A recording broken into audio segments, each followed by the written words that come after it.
어,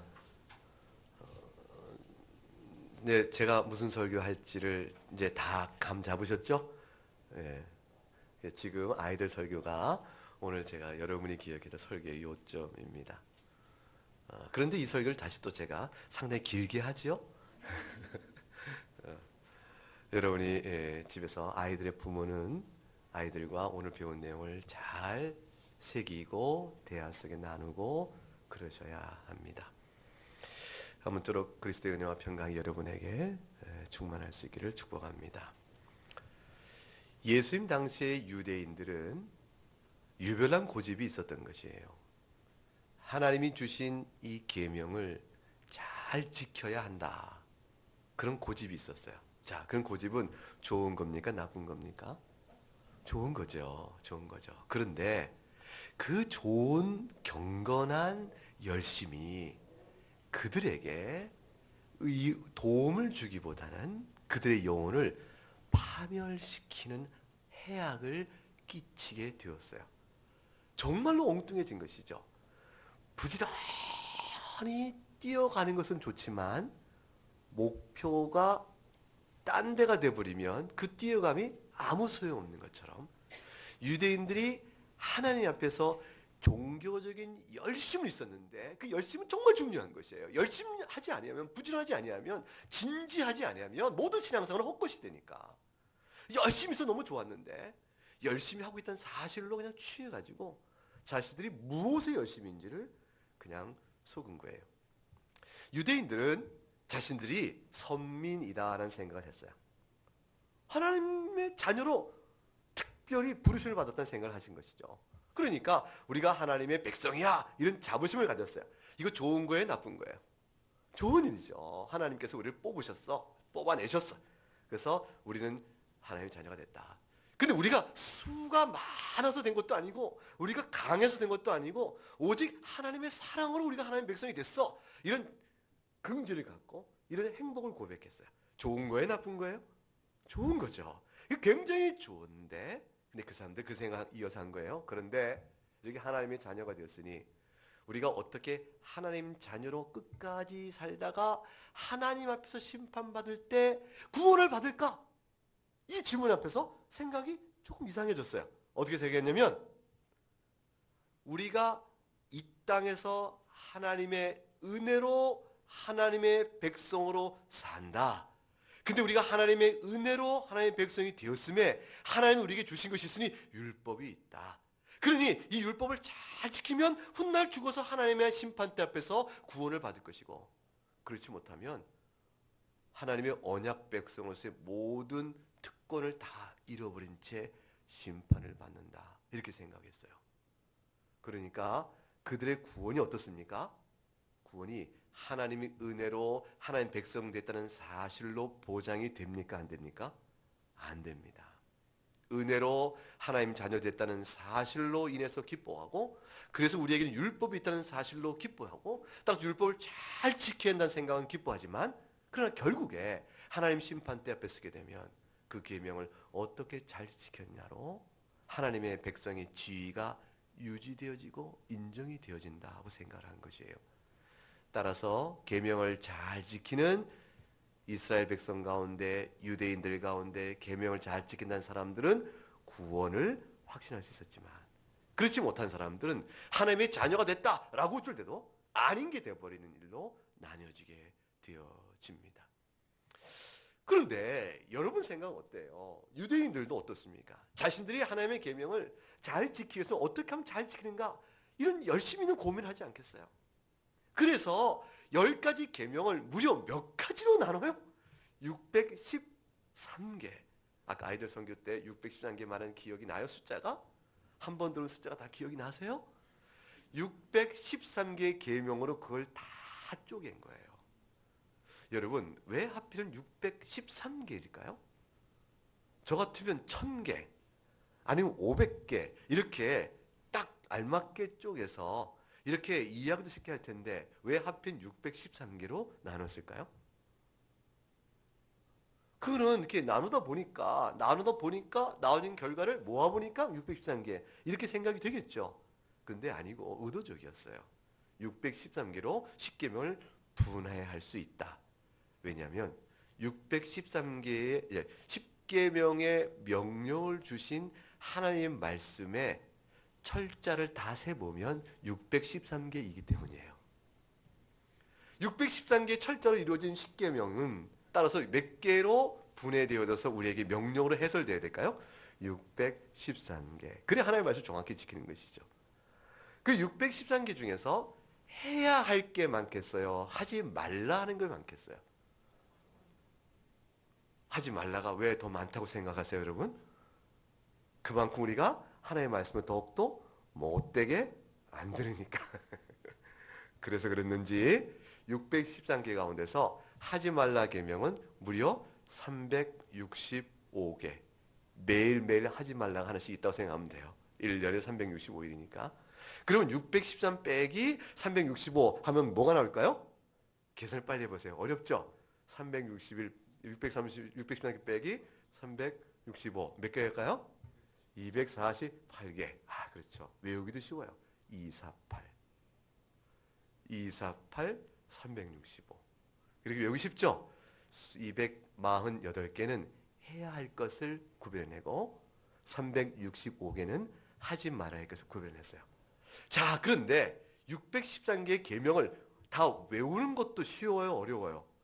어렵죠. 그 적어놓은 책을 갖고 다니는 것은 쉬워요, 어려워요? 그것도 보통 일이 아니에요. 613개 적어놓은 걸 깨가서 놓고 이거 집어 넣고 다닌다니까. 지금은 책에도 있지 옛날엔 책도 없었잖아요. 다 두루마리에 썼잖아요. 그러니 그거를 어려서부터 배워 익혀서 기억하여 지킨다는 것은 너무너무 어려우니까 사람들 사이에서 잘 지켰느냐 못 지켰냐를 판단하기 위해서 어느 계명이 정말로 이 중에 정말 중요하고 어떤 것은 덜 중요하냐를 나누는 토론이 벌어지기 시작한 거예요. 제일 중요한 핵심적인 계명은 이거는 어기면 안 되는 거고, 그 부차적인 계명이라고 좀 덜 중요한 것은 이거는 좀 어겼어도 또 어떻게 해볼 수 있는 거고, 이런 등등으로 신학적인 토론을 하고 또 학파와 학설이 구성되어지고 하면서 어느 계명이 제일 크냐가 그들이 굉장히 중요한 신학적 이슈였어요. 예수님이 과연 모세를 통하여 주신받은 계명에 따라 하나님의 말씀 우리에게 잘 가르치냐 안 가르치냐, 이것에 대하여 의심스러운 눈을 갖고 있었던 유대인들이 예수님께 다가와서 시험하여 물은 것이죠. 하나님께서 우리에게 주신받은 계명 가운데 으뜸되는 것이 무엇입니까? 라고 물은 거예요. 그 질문 속에는 자기들이 말한 613개 중에 어느 게 가장 귀하냐? 이렇게 하나의 의견을 물어보면서 만일 예수께서 613개에 포함되지 않는 다른 것이 더 중요하다고 말하는 그 순간 모세로부터 받은 신앙의 귀한 유산을 부정하고 자기 권위를 더 높이는 것이니 이거야말로 예수를 어떻게 해요? 예수를 잡아서 그를 처형할 수 있는 구실이 생기는 거예요. 그리고 613개 중에 어느 하나를 말하면 다른 학파에 의해서 그를 판단할 수 있는 토론의 여지가 생기는 거예요. 어쨌든 예수를 시험하러 질문을 했어요. 예수님은 뭐라고 대답하셨죠? 오늘 본문에 자, 예수님이 대답하셨어요. 37절과 38절, 40절까지 예수께서 이르시되 같이 읽어보십시다. 내 마음을 다하고 목숨을 다하고 뜻을 다하여 주 너의 하나님을 사랑하라 하셨으니 이것이 크고 첫째 되는 계명이요 둘째도 그와 같으니 내 이웃을 내 자신같이 사랑하라 하셨으니 이 두 계명이 온 율법과 선지자의 강령이니라. 이 두 계명이 십계명 가운데 몇 계명이죠? 첫째, 하나님을 마음과 목숨과 뜻을 다하여 사랑하라. 몇 계명입니까? 10개 십계명 중에서 몇 계명? 2계명? 1계명? 아니죠. 십계명 다 기억하세요? 그 중에 몇 번째 계명이냐? 그러면 속해 있지 않죠. 그 다음에 내 이웃을 내 자신같이 사랑하라. 이것도 10가지 계명 가운데 몇 번째 계명이에요? 그 안에 들어있지 않아요. 가장 으뜸되는 계명으로 이것을 말씀하신 것은 결국은 그 계명 가운데 어느 것이냐를 주님 말씀하지 않으시고 그 계명의 원리요 해석의 규칙을 제시해 주신 것이에요. 이 계명의 해석적 규칙에 따라 어느 계명을 지키지 아니하면 그것은 지키지 않은 것이 되는 것이고, 이 계명의 해석적 규칙에 따라 지키면 어느 계명도 지킨 것이 되어지니, 하나님을 사랑하는 이 원리가 따라 지키는 계명이면 지킴을 지키는 것이요, 그것에 어긋나면 지키지 않았다는 사실은 어느 계명이든지 가장 중요한 개념이라는 논의는 계명 자체에 있는 것이 아니라 계명을 어떻게 지키느냐에 있느니라, 이 사실을 지적해 준 것이에요. 결국 어느 계명이 더 중요하냐라는 다툼에는 무엇이 없죠? 하나님을 마음을 다하고 목숨을 다하고 뜻을 다하여 사랑해야 한다는 이 원리가 마음에 없는 것이에요. 이 원리가 마음에 없기 때문에 그렇기 때문에 어떻게 되어집니까? 사람 마음속에 어떤 계명은 핵심적이니까 지키고, 어떤 계명은 핵심적이지 않으니까 지키지 않아도 된다는 식의 타협이 이루어지는 것이죠. 어느 계명이 가장 중요한 이 다툼 속에는 계명을 지켜가는 원리인 또는 그 계명을 해석하는 규칙에 대한 근본 중심이 비뚤어져 있다는 것이죠. 하나님을 마음과 뜻과 힘을 다하여, 하나님을 마음과 목숨과 뜻을 다하여 사랑해야 하는 사람은 어느 계명도 하나님을 진심으로 사랑하기에 소홀히 할 수 없는 것이요, 어느 계명도 그 계명을 통해서 다 하나님을 마음과 목숨과 뜻을 다해 사랑하는 표현이 되기 때문에 어느 계명도 가벼운 것이 아닌 것이고, 그런데 어느 계명은 더 중요하다 할 것이 없는 것이죠. 그러므로 주님은 그 질문 속에 담겨 있고 그 토론 속에 담겨 있는 영적인 굴절을 이미 그들에게 드러내신 것이라 볼 수가 있어요.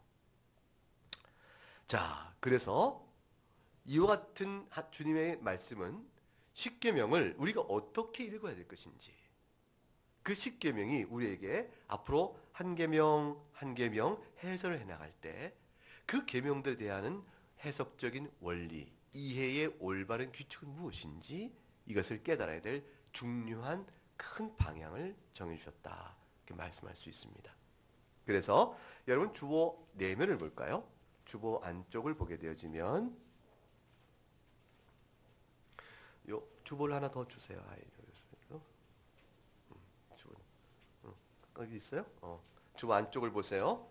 주보 안쪽 보게 되면 주일 오전 십계명 계명의 웨스트민스터 대의론의 99문답이 있습니다.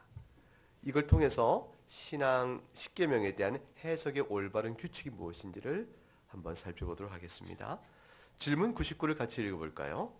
십계명을 올바르게 이해하기 위하여 지켜야 할 규칙은 무엇입니까? 답. 십계명의 올바른 이해를 위하여 다음의 규칙들을 지켜야 합니다. 규칙 1. 율법은 완전하며 각 사람들에게 전 인격을 다하여 율법에 완전히 순응함으로써 율법의 의를 이루고 영원토록 전적으로 순종할 의무를 부과합니다. 이것은 각 의무를 지극히 완전하게 이행할 것을 요구하기 위한 것이며 지극히 작은 정도의 죄라도 행하지 않도록 금하기 위한 것입니다. 첫 번째 기억할 것은 규칙 1 속에 몇 가지 내용이 들어있어요. 첫 번째 뭐예요? 율법은 완전하다는 것입니다. 시편 19편 7절 말씀, 거기에 시편 19편 7절 말씀을 어떻게 됩니까? 인용 구절로 놨죠? 여호와의 율법은 완전하며 영혼을 소성시킨다 되어 있어요. 내가 사느냐 죽느냐, 내 영혼이 하나님 앞에 산 영혼이냐 죽은 영혼이냐, 그거를 결정해주는 의미에서 율법은 완전하다, 그 말이에요. 그 완전한 율법은 따라서 순종을 적당히 해도 될까요? 율법이 완전한 만큼 의무도, 순종할 의무도 완전할까요? 완전하죠. 그래서 야고보서 2장 10절에 누구든지 온 율법을 지키다가 그 하나를 범하면 그 다음 뭐라고 되어 있습니까? 모든 것을 범한 자가 되느니라, 이렇게 말씀했습니다. 따라서 완전한 율법은 규칙 1 맨 끝에 작은 죄는 어떻습니까? 작은 죄라도 그냥 허용이 될까요?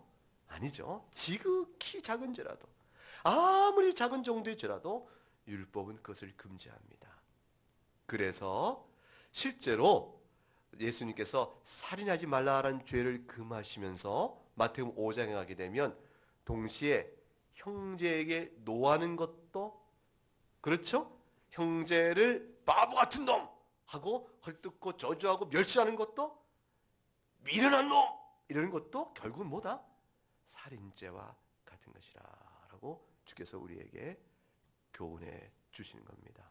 율법의 원리, 하나님을 사랑하고 이웃을 사랑하는 원리에 따라 비춰보면 어느 계명 하나도 그 원리에 비출 때 결국 뭡니까?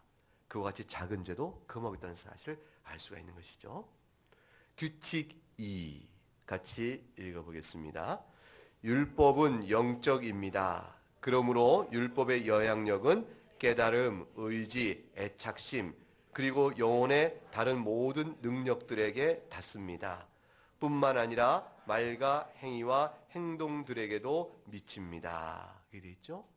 율법은 영적이라는 말씀은 뭐냐면 하나님의 계명은 껍데기로 지키는 것이 아니고 마음과 인격을 다해 지켜야 한다라는 것입니다. 내가 하나님 앞에서 오늘은 예배합니다 하고 몸이 예배하는 곳에 와 있었다고 해서 오늘 예배했니? 라고 물을 때 예배 의무를 순종했습니다라고 말할 수는 없다는 거예요. 우리 마음속이 어떻습니까? 하나님 앞에 예배하는 중심이 온전해야 한다. 근데 구약의 의식은 대개가 어떻게 하냐면 실제 주님께서 제사를 드려라, 그러니까 제사 드림으로 인해서 죄사함 받았다라는 의식주의요, 형식주의에 머물 수가 있는 것이에요. 그래서 다윗은 깨닫는 것이죠. 실제로 상한 심령으로 하나님께 제사를 드리지 아니하면 그 제사를 주님께서 받지 아니하는다. 우리가 예배할 때는 죄를 용서하시는 하나님의 은혜 앞에 진실로 감사하는 마음으로 나와 예배하는 것이, 하나님 정말 감사합니다. 예배 자리로 저를 불러주셔서 감사합니다. 주님의 은혜가 아니면 어찌 제가 예배에 나올 수가 있었겠습니까? 제 종교적 의로 예배 나온 것이 아니요, 하나님 내게 은혜를 주셔서 예배를 나오게 된 걸음입니다. 베푸신 은혜에 감사하며 합당한 찬송을 주께 드리길 원합니다. 예배의 시작부터의 마음이 그렇지 아니하면 예배를 드려야 하는 성도의 신앙적 의무를 지켰다 할 수 없다. 율법은 뭐다? 영적이라. 그러니까 주님께서 외식하는 자여 너희가 박하와 회왕과 근체 11조는 드리면서 더 중한 정의와 긍휼과 믿음은 너희가 버리고 말았구나, 이렇게 주님께서 말씀하는 것이에요. 그래서 규칙 2에 영적이기 때문에 율법의 영향력, 하나님 보시는 것은요, 우리의 깨달음이 올바른가, 우리의 의지가 올바른가, 내가 좋아하는 애착의 마음이 올바른가, 이런 모든 것과 관계된다 그 말이죠. 우리가 예배를 선언할 때 하나님은 영이시니 예배하는 자가 어떻게 해야 한다고 그랬죠? 영과 진리로 예배할지나, 그렇게 말했습니다. 자, 진리로 깨달아야 돼요. 하나님이 어떤 분이고 선포되는 말씀을 머릿속으로 이치를 헤아려 잘 깨달아야 합니다. 깨달음이 없이 멍하니 무슨 말인지 모르고 내가 하나님께 예배할지 이치를 모르고 그냥 앉아있는 것은, 이해력이 없는 예배는, 이해력이 없는 순종은, 무지한 순종은, 목매한 순종은, 소경 같은 순종은 참된 믿음에 합당한 경건을 이루지 못한다 그 말이에요. 그래서 내가 무엇을 믿고 어떻게 예배하는지의 이치에 대한 깨달음이 있어야 한다. 그리고 의지에 영향을 준다는 말은 뭐냐면, 의지란 뭐예요? 선택이잖아요.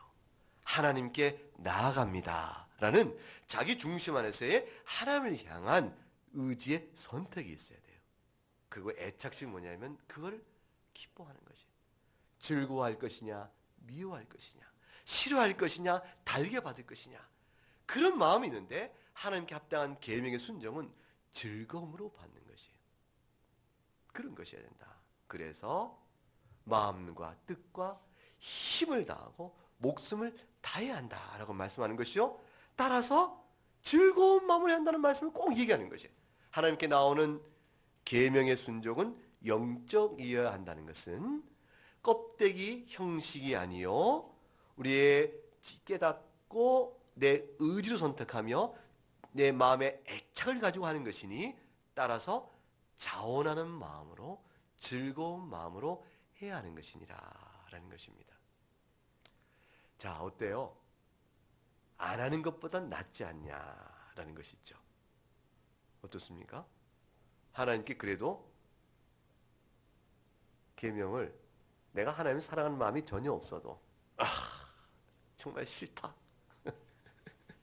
하나님 어찌하여 주의를 지키라 했는가? 싫다. 이래도 그래도 억지로 나오면 안 나온 것보다 낫지 않느냐. 이렇게 생각해서 그래서 예배를 했다. 이렇게 치면 여러분 생각은 어떻습니까? 안 나온 것보다는 나아요. 왜냐하면 그렇게 해야 은혜를 받을 수가 있기 때문에 그래요. 교회에 출석하지 않으면 신령한 은혜를 받을 길이 없어요. 하나님의 강론의 설교를 통해서 은혜를 받고 교회의 성례를 통해서 은혜를 받으며 거룩한 교회의 훈도를 통해서 그의 생활의 방종이 책망받기 때문에 그것이 우리가 성도로 살아가는 삶의 중요한 하나님이 이끄시는 길이므로 교회에 출석하지 아니하면 그러면 방법이 없습니다. 그러니까 나오지 않는 것보다는 나오는 게 안전합니다. 근데 중요한 것은 그렇게 나왔기 때문에 평생 몸만 나와 있으면서도 내가 교회를 평생 나온 것을 하나님은 무시하지 못할걸 이렇게 생각하는 것은 합당한 생각이에요? 틀린 생각이에요? 틀린 생각이에요. 내가 이렇게 평생 동안 한 번도 주의를 거리지 않고 하나님께 나와 애를 썼는데 이 수고를 하나님이 어찌 모른다 할 수 있겠는가? 그걸 모른다면 하나님은 나쁜 분이지. 그래서 항상 그 마음으로 항상 예배한 것이. 내가 오늘도 주일에 예배를 나왔습니다. 하나님 기억하셔야 돼요. 이런 생각으로. 그러면서 한 번도 그 마음속에서 먼저 부름받은 용서받은 자의 행복과 감사의 마음으로 예배를 나오지 않고 예배를 나와준 하나님 앞에 나와준 내 걸음을 기억하소서 그날에 이런 마음으로 예배를 드렸다면 그 사람의 예배 태도가 하나님께 한 번 예배를 드린 것이 되겠냐 안 되겠냐 그거예요. 되겠어요 안 되겠어요? 안 되죠. 자, 여러분은 어떻게 예배하세요? 하나님께 예배를 잘 드려요? 몇 번이나 예배를 드셨습니까? 이렇게 물어보면 곤혹스럽죠. 중요한 것은 이 원리를 이해하여 그리스도 안에서 나아가는 것이죠. 그러면 허물 많은 예배도 받으세요. 그리스도 안에서 용서받은 자가 하나님께서 우리의 허물 많은 예배도 받으신 것 때문에 그 기가 막힌 은혜 때문에 하나님하고 마음을 주께 모으면 예배를 하는 것이 되어지는 것이.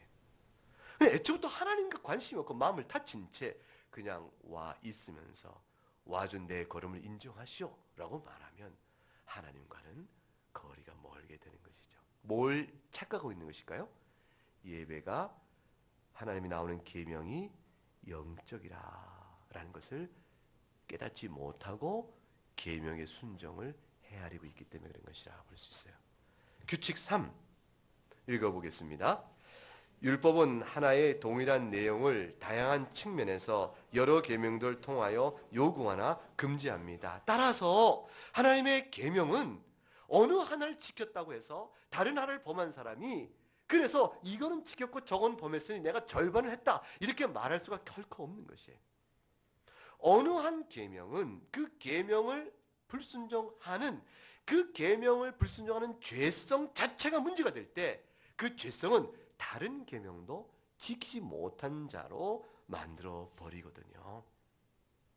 자, 아이들이 설교했을 때 이미 여러분 들으셨습니다. 탐심, 남의 것을 탐하지 말라. 주께서 탐심을 얘기하셨어요. 그 탐심에 대한 계명에 대한 불순종이 결국 구체적인 10계명 가운데 적용으로 드러나면 어떤 게 불순종하게 될까요?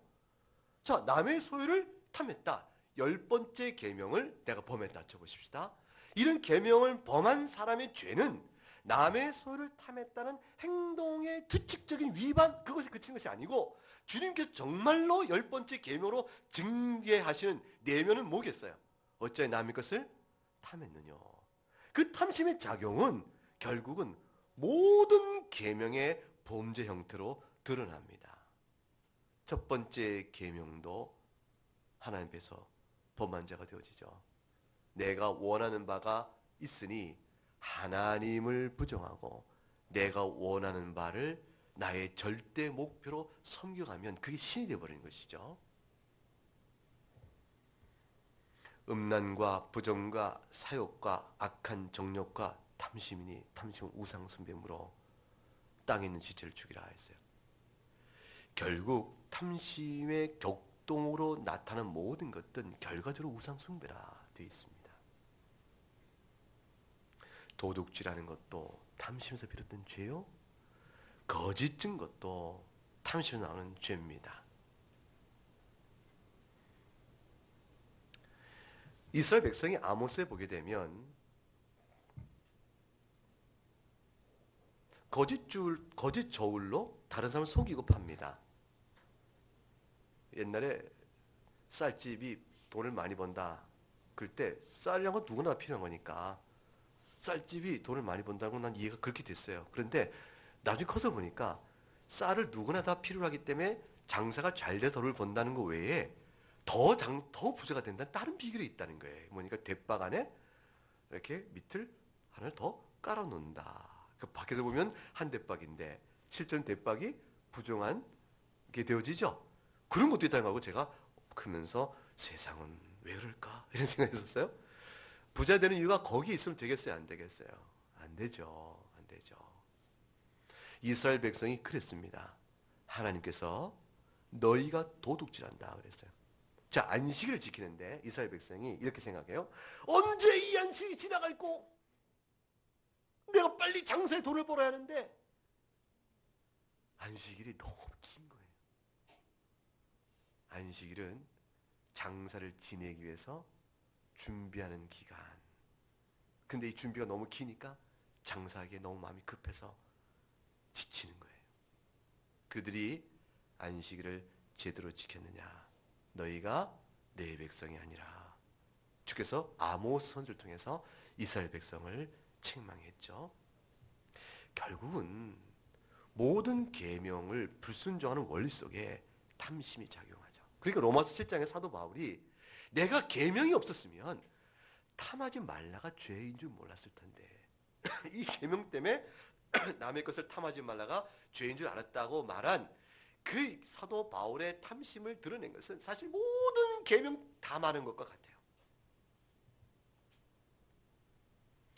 자, 그래서 규칙 3, 하나님은 하나의 동일한 내용을 다양한 측면에서 여러 계명들을 통하여 어떻게 요구하거나 금하고 있음을 기억할 것이라. 규칙 4, 같이 읽어봅니다. 율법이 어떤 의무를 명할 경우 또한 그것과 반대되는 죄를 금지합니다. 그리고 율법이 어떤 죄를 금지할 때 또한 그것과 반대되는 의무를 명합니다. 그러므로 율법이 어떤 약속을 덧붙일 때 또한 그것과 반대되는 경고를 포함합니다. 그리고 율법이 경고를 담고 있을 때 또한 그것과 반대되는 약속을 포함합니다.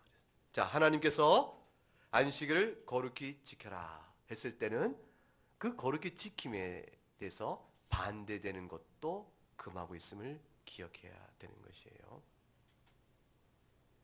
내가 하나님 앞에서 예배를 하지 않는다.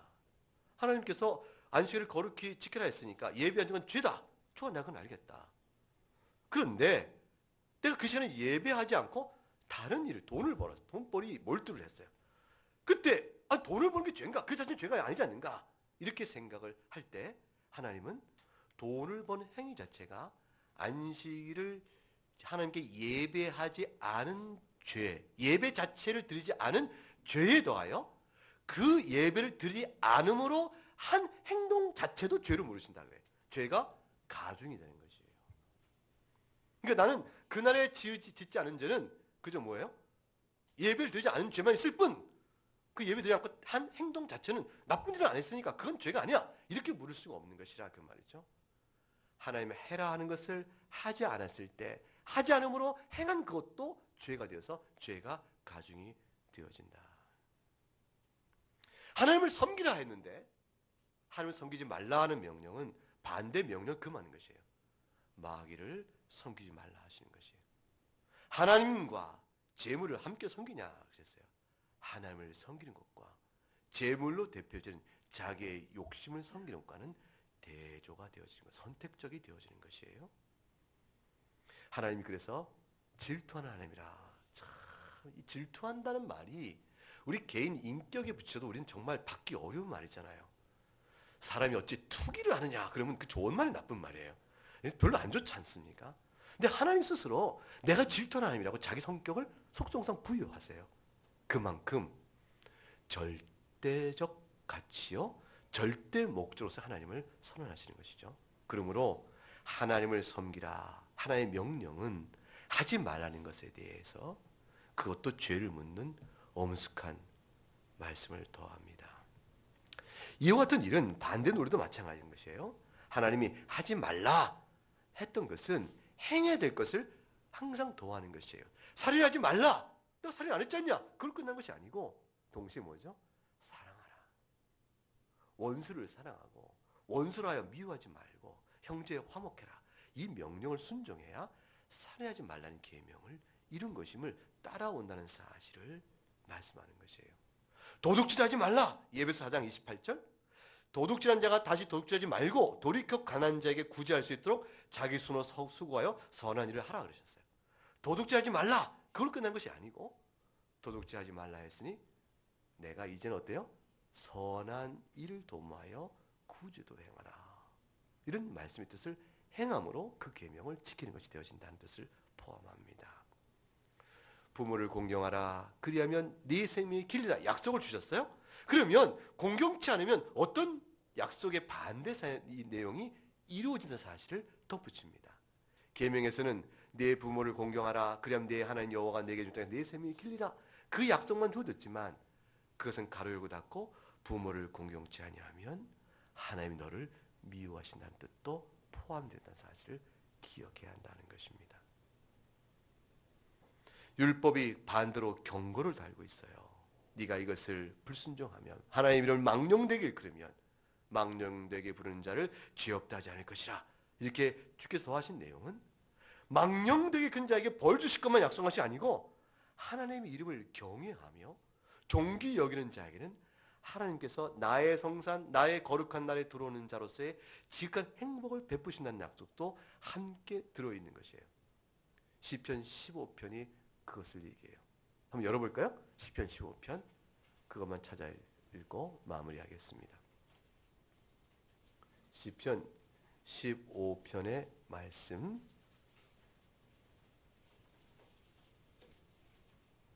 1절 말씀 시편 15편 1절 말씀 읽어보죠.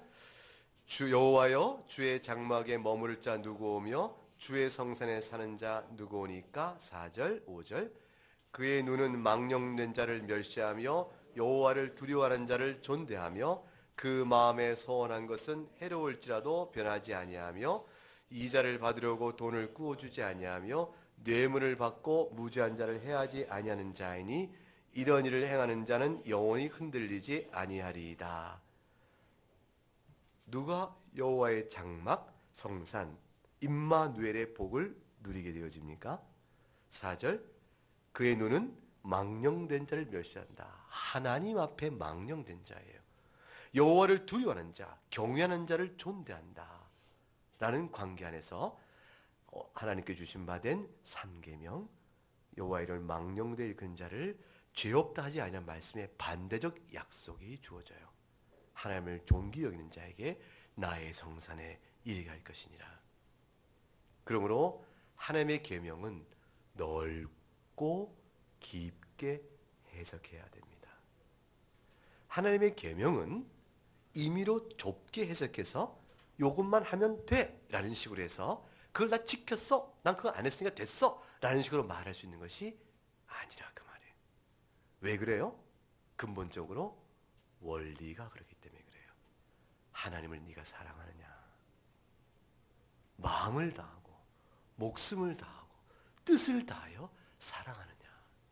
그 원리에 비춰보면 주님의 계명은 훨씬 넓고 하나를 말했으나 반대 뜻도 역시 적용이 된다는 사실을 알 알 수가 있게 되는 겁니다.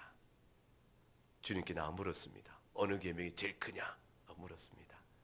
그 질문 속 심보, 그 마음속에 담겨 있는 악함을 아시고 주께서는 계명 하나를 꼽지 아니하시고 해석의 규칙을 우리에게 말씀해 주신 것입니다. 오늘 웨스트민스터 대유료문답 99에 나와 있는 규칙 8가지 가운데서 4계명을 살폈습니다.